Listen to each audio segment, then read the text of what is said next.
The first time Ada stepped into the grand mansion, her breath caught in her throat. The polished marble floors gleamed like rivers of white fire, the chandeliers sparkled with diamond brilliance, and every wall seemed to whisper wealth. Yet, beneath the surface of her awe, something tugged at her spirit. A heaviness. A silence that felt alive. She forced a smile as her husband, Chaik, held her hand with pride, whispering, "This is ours, Ada. Our palace." But Ada's heart, usually quick to rejoice, beat with unease. She could not name it, but she felt it. The land itself did not welcome her. The nights were the hardest.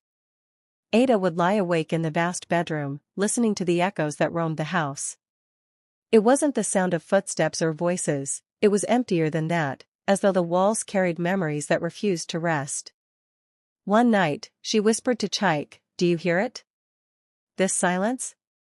He chuckled, brushing her cheek. "You worry too much. A house this big will always feel strange at first. You'll get used to it." But Ada knew in her spirit, this was not the silence of a new home. It was the silence of buried truths. She tried to drown her doubts in routine. The staff greeted her with practiced smiles, the neighbors whispered their envy of her fortune, and her mother called to say, "Ada, God has truly blessed you." Yet blessings should not make the soul feel trapped.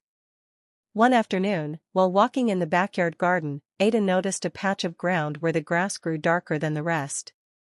The gardener quickly looked away when her eyes lingered on it. "Madam," he said softly, "best not to stand there too long."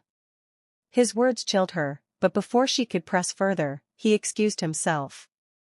That night, Ada dreamt of a woman in a torn wrapper, standing barefoot on that same patch of ground. Her eyes were hollow, her lips trembling as though begging for something Ada could not hear. She woke drenched in sweat, clutching her chest. "Chaik," she whispered, shaking her husband. He groaned, half asleep. It was just a dream.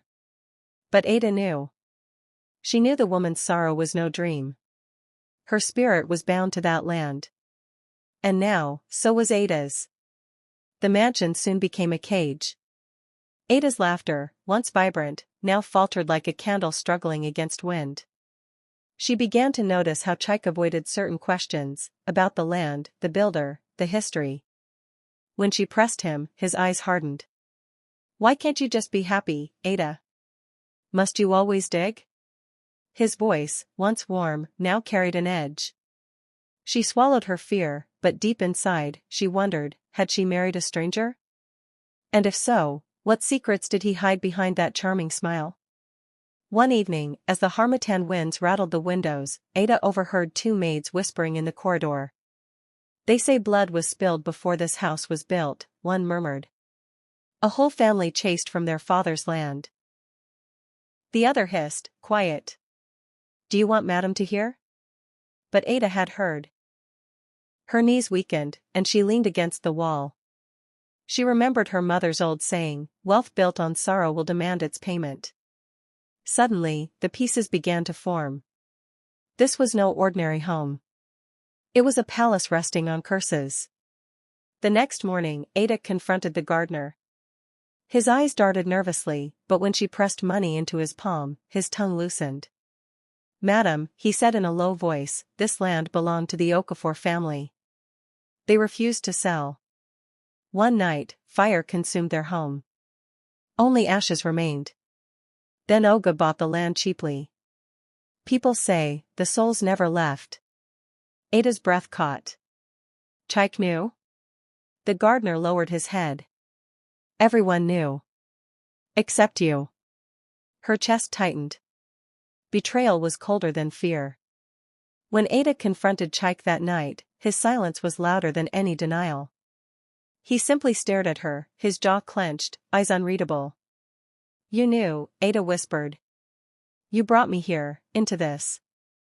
Chaik's hand tightened around his glass of wine. "Do you think wealth comes clean, Ada?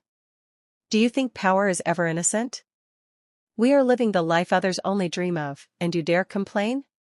His words sliced through her, and for the first time, Ada saw the man not as her husband, but as a stranger cloaked in ambition. But Ada's spirit was restless. The woman from her dreams returned, night after night, her silent cry echoing through Ada's bones.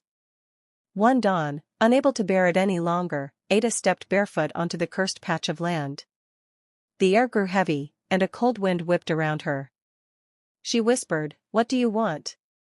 The ground seemed to pulse, and in her mind, she heard a voice, "Justice."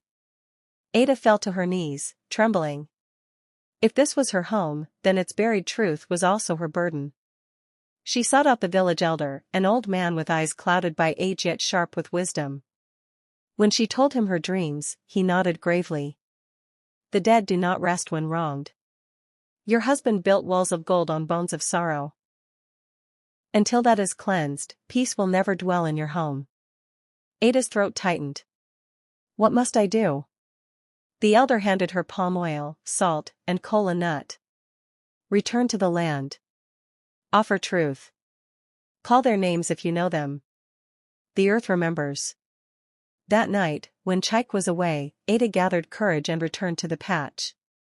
She poured the palm oil, sprinkled the salt, and broke the kola nut, whispering words of apology she did not fully understand. "To those who were wronged, forgive us. May your spirits find peace." The wind howled, and for a brief moment, Ada saw them, the family, gathered in silence, their eyes softening, their forms fading into the night. A weight lifted from her chest, but her tears flowed freely. The curse was not fully broken. She knew this was only the beginning. Chike returned and found her weeping. "What nonsense have you done?" he roared, shoving aside the calabash. His anger was fierce, but his fear was fiercer. "Do you want to destroy everything I built?" Ada's voice trembled, but she stood her ground. "What you built was never yours, Chike. You stole lives. You stole peace. And now it is stealing us." For a long moment, silence hung between them, broken only by his ragged breathing. For the first time, Ada realized, love built on lies could not stand. Days turned into weeks, and the mansion grew quieter. But Ada's soul felt lighter. She began to laugh again, to sing softly as she walked the halls. Chike, however, grew restless. He drank more, spoke less, and often stared at the cursed ground with haunted eyes. One evening, he muttered, "They still come. In my dreams." Ada watched him with pity, not hatred. He had chosen ambition over truth, and now he carried his own burden. But Ada had made peace. She would no longer be chained. The final test came when the mansion caught fire. It began in the east wing, flames roaring with unnatural speed. Staff screamed, rushing to escape. Chike tried to save his documents, his gold, his symbols of pride. But Ada, clutching only her mother's rosary, fled into the night. She watched as the house crumbled into flames, the cursed ground reclaiming what was stolen. Chike's voice echoed inside, desperate, furious, but he never emerged. Ada wept, but deep down, she knew the land had taken its due. When dawn came, Ada stood before the ashes, the air heavy with smoke and silence. She whispered a prayer, not just for herself, but for the souls buried beneath. The villagers gathered, watching, murmuring that justice had finally come. Ada turned away, her face streaked with tears but her spirit free. She had loved deeply, suffered painfully, and survived a palace of lies. As she walked toward the rising sun, one truth echoed in her heart: some homes are built to imprison, but the spirit, if willing, will always find its way to freedom. Sparkles, this story reminds us, wealth without truth is a prison, and love without honesty is a curse. If you were moved by Ada's journey, don't just leave, be part of this family. Like this video, share it with someone who loves powerful stories, and subscribe for more gripping African tales that will keep you on the edge till the very end. Don't blink, your next story might be the one that changes how you see life forever. Sparkles.